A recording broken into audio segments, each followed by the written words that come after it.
గంటల మొదలు పెడతాను, 9:30 మొదలు పెడతాను, షెడ్యూల్ వేసి టైం వేసి షెడ్యూల్ వేసి ప్రతిసారి పెడుతున్నాను.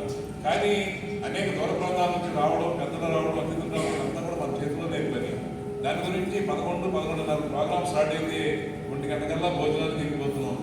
కార్యక్రమంతో హడావుడిగా అయిపోతున్నా. కానీ ఎవరైతే ప్రెసిడెంట్ గారు ఉన్నారో నెల రోజులు బట్టి, నెల 15 రోజులు బట్టి ఒక కార్యక్రమాన్ని రూపొందించుకున్న తర్వాత వాళ్ళు అంత ఖర్చు పెట్టి అంత తప్పన పడ్డప్పుడు దానికి అవుట్పుట్ రావడం లేదు. అట్లా కాదు, నేను ఏదో ఒకటి తీసుకురావాలనే ఉద్దేశంతో వ్యవస్థాపకులతో మాట్లాడి దీన్ని ఒక ఫుల్ డే సెషన్ చేద్దామండి. ఒక రోజున మనం దీనికోసం కేటాయించుకుందాం. కేటాయించిన అన్ని విషయాలు కూడా కూలంకషంగా మాట్లాడుకుందాం. మార్నింగ్ సెషన్లో ప్రమాణ స్వీకార కార్యక్రమాన్ని ఏదైతే ఆ టీం ఉన్నారో వాళ్ళు ఎలా అనుకున్నారో ఆ రకంగా మనం చేసి వచ్చిన అతిథులతోటి వారితోటి కూడా వాళ్ళతోటి మాట్లాడించి సెకండ్ సెషన్ రెడ్డి గారు ఎక్కడొచ్చినా కూడా ఈ కార్యక్రమంలో పాల్గొంటారు. చాలా మంది నాకు రెడ్డి గారి మీద ఇచ్చినటువంటి రిపోర్ట్ ఏంటంటే మాకు సరైన సమయం కేటాయించట్లేదు.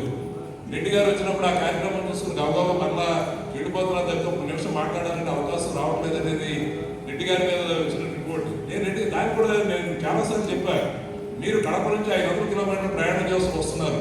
ప్రోగ్రామ్ చూసుకుని మళ్ళీ అదే రోజు ఈవినింగ్ మళ్ళీ బయలుదేరి మీరు కడప వెళ్తున్నారు, మీరు స్ట్రెయిన్ అవుతున్నారు.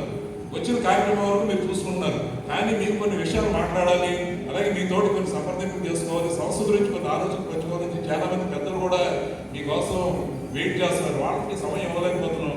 కాబట్టి మీరు ఎప్పుడు వచ్చినా కూడా ఒక రిజర్వ్ డే పెట్టుకోండి మా వెస్ట్ గోదావరి జిల్లాకి. ఒకరోజు కార్యక్రమంలో పాల్గొంటే 2వ రోజు పూర్తిగా విశ్రాంతి.